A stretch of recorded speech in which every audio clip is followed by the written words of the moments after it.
The wind howled across the dry Texas plains, carrying dust and silence in equal measure.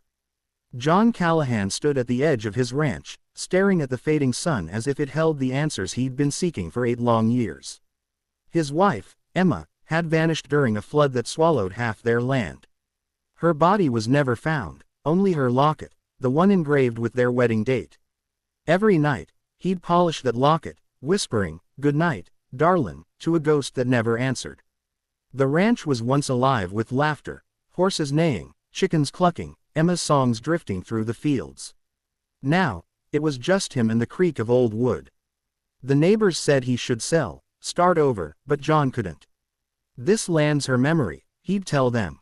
It was the only thing left that connected him to the woman he'd buried in his heart. Most days, he worked until his hands bled. Not for profit, but to keep from thinking. At night, the loneliness clawed at his chest like a restless animal. Sometimes he thought he heard her voice calling his name in the wind, soft, broken, almost pleading. He'd step out onto the porch and whisper, "I'm still here, Emma," but only the coyotes answered. One stormy morning, as thunder rolled over the valley, John found 2 small horses standing near the gate, their reins tangled, no owner in sight. He led them inside the barn, brushing their wet coats. Then, from the corner of his eye, he noticed 2 figures standing by the fence, tiny, shivering silhouettes in soaked dresses. He froze. "Children, out here." He ran toward them, his boots splashing in the mud. The girls couldn't have been older than 6, identical with bright eyes and trembling lips. One held a small teddy bear with a missing arm. The other clutched a faded photograph. "Where's your mama?" John asked gently. The taller one pointed toward the road and whispered, "She told us to find Daddy." The word hit him like lightning. "Daddy," he repeated, his voice shaking. The twins nodded, their faces pale from cold and fear. "She said you'd keep us safe," the younger added. John's heart pounded. There had to be some mistake. Yet when he looked closer at their faces, those eyes, that chin, something inside him cracked. They looked familiar. He brought them inside, wrapped them in blankets, and gave them warm milk. They sat near the fire, whispering to each other, glancing up at him with curiosity. "What's your names?" he asked softly. "Lila and Lily," they said together, like a practiced line. He felt the floor tilt beneath him. Emma always said that if they had girls one day, she'd name them that. John sat heavily in his old chair, the room spinning. He wanted to ask where they came from, who their mother was, but his throat felt locked. The photo one of them carried lay on the table. With trembling hands, he turned it over. His breath caught.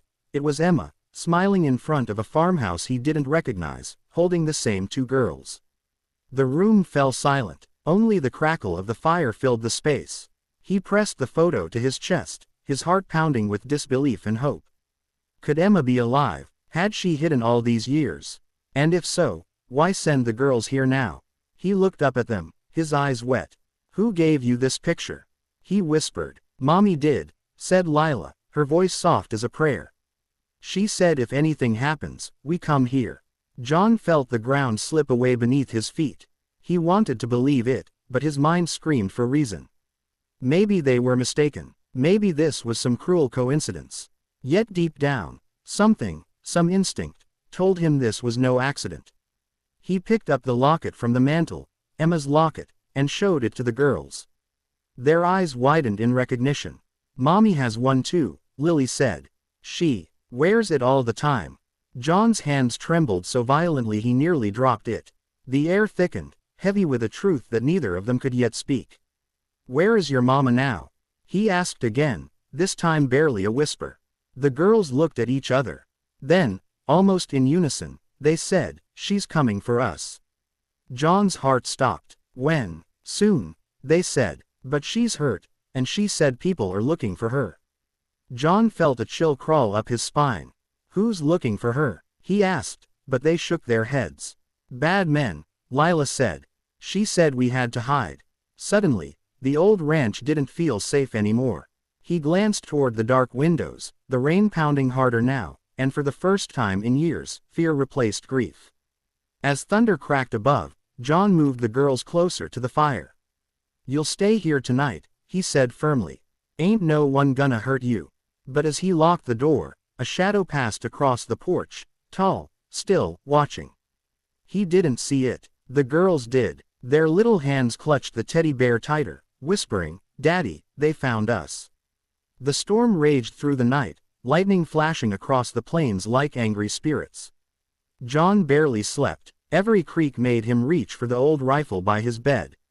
The girls huddled under a quilt, whispering secrets only twins could understand. Around midnight, the dogs started barking, a warning that chilled him to the bone. Someone was out there. He stepped outside, the rain soaking his coat. "Who's there?" he shouted into the darkness. A voice answered, faint, trembling, and achingly familiar. "John." He froze. That voice had haunted his dreams for 8 years. "Emma," he whispered. From behind the old barn, a woman stumbled forward, clutching her side. Her hair was wet, her face pale, but those eyes were hers. He dropped the rifle, running to her. "Emma, my God. Emma." She collapsed into his arms, sobbing. "They're after us," she gasped. "Please, don't let them take the girls." He carried her inside, his mind spinning between disbelief and joy. She was alive, bruised, exhausted, but alive. The girls ran to her, crying, "Mommy." And the sound nearly broke him. John laid her by the fire. "You were gone," he said, voice shaking. "I searched everywhere." She gripped his hand. "The flood didn't take me. Some men did." Her voice cracked. "They wanted the land, your land. I escaped, but I couldn't come back. They would have killed you. So I hid, and raised our girls until it was safe." Tears rolled down his face like rain on old stone. He couldn't speak. The years of emptiness, the sleepless nights, the loneliness, all of it crashed down. "Emma, you should have told me," he whispered. She cupped his cheek. "If I had, they would have come for you too. I thought if the girls ever made it here, it meant I'd finally done my job as their mother." Her strength, even in pain, humbled him. The front door rattled. Heavy footsteps echoed on the porch. "They're here," Emma whispered. John motioned the girls to stay quiet, grabbed his rifle, and positioned himself by the window. 2 men in black raincoats stood outside, scanning the house with flashlights. One shouted, "Hand over the woman and kids, Callahan. This doesn't concern you." John's voice thundered through the storm. "Like hell it doesn't. You step 1 foot on my land, you'll regret it." He fired a warning shot into the dirt.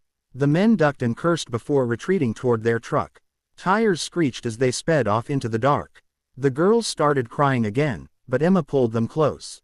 "It's over," she said softly, though her eyes said otherwise. By morning, the rain had stopped. The sun broke through, painting gold over the fields. John stepped outside to see the sky clearing, a sign of peace. Inside, Emma slept with the twins curled beside her. He watched them, overwhelmed by the sight he thought he'd never see again. His family, whole, breathing, alive. Later, over coffee, Emma told him everything, how a man named Royce, once a business rival, had caused the flood to steal their ranch. When she survived, she went into hiding, too scared to reach out.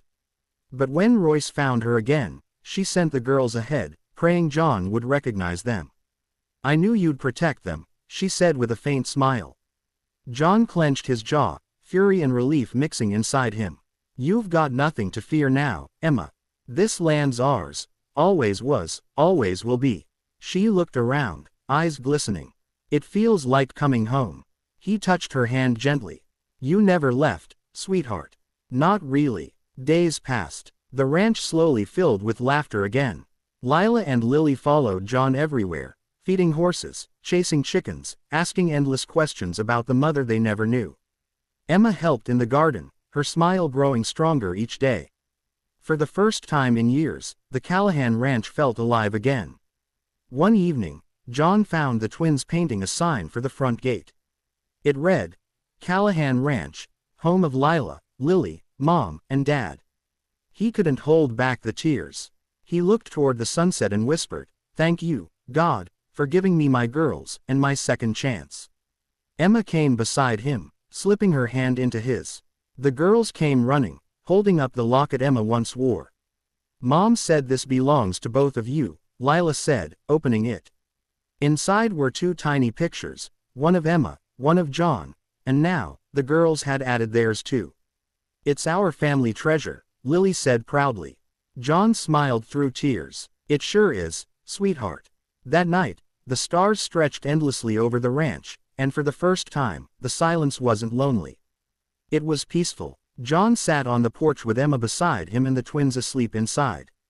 He whispered, "You came back." Emma smiled, resting her head on his shoulder. "No, John, we all finally came home."